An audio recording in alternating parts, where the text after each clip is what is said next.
بسم اللہ الرحمن الرحیم۔ حضرت علی علیہ السلام نے فرمایا، اللہ نے 4 چیزوں کو 4 چیزوں میں پوشیدہ رکھا ہے۔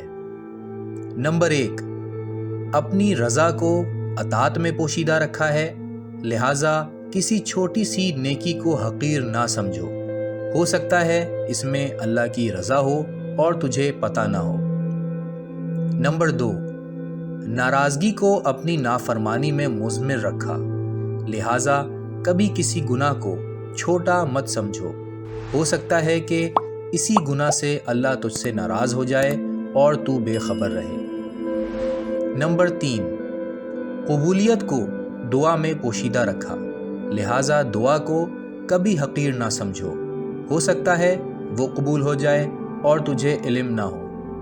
نمبر 4، اپنے اولیاء کو اپنے بندوں میں مخفی رکھا، لہٰذا اللہ کے کسی بندے کو اپنی بے علمی کی وجہ سے حقیر نہ تصور کرنا، ہو سکتا ہے وہ اللہ کا ولی ہو۔